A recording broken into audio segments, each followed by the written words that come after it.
আচ্ছা, আপনারা বুদ্ধিমান বুদ্ধিমতীরা কেন শুধু শুধু বাজারে ডিমের দাম বাড়িয়ে দিচ্ছে? আপনাদের ভুল সিদ্ধান্তের জন্য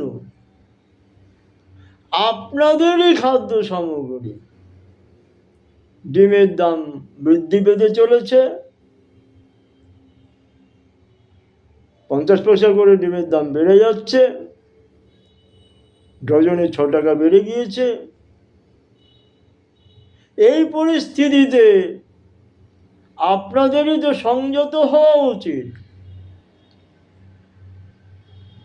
আপনারা যে পয়সা খরচ করে ডিম ছোড়াছড়ি করছেন, আপনাদের পকেটের পয়সা খরচ হচ্ছে না, লস হচ্ছে না?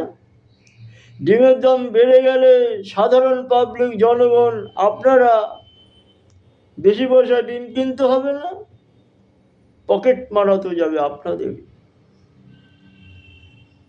শুধু শুধু কেন পয়সা খরচ করেন? এত পয়সা দিয়ে এখানে ডিম ছুড়বেন?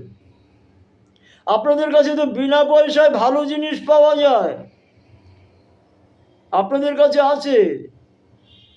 সেই বিনা পয়সার ভালো জিনিসগুলো ছুড়ুন যদি কাজে লাগাতে চান। যেখানে ছুড়বেন ভালো জিনিস ছুড়বেন, বিনা পয়সায় ছুড়বেন, পয়সা খরচা করবেন না। আপনারা তো প্রত্যেকেই সকালবেলা গরম গরম বর্জ্য পদার্থ ত্যাগ করেন, সেগুলো কাজে লাগান বিনা পয়সায়, কোনো খরচ নেই, তাদের দ্রব্যমূল্য বৃদ্ধি পাবে না, আপনারাও মানসিক শান্তি পাবেন, আমরাও মানসিক শান্তি পাব। আর যাদেরকে ছুড়বেন তাদের কোনো নার্সিংহোমের গেটে ঢুকতে দেবে না দুর্গন্ধের জন্য, তাদেরকে তাদের মা এসে গাড়িতে তুলবে না দুর্গন্ধের জন্য, কোলে তুলবে না, জড়িয়ে ধরবে না দুর্গন্ধের জন্য।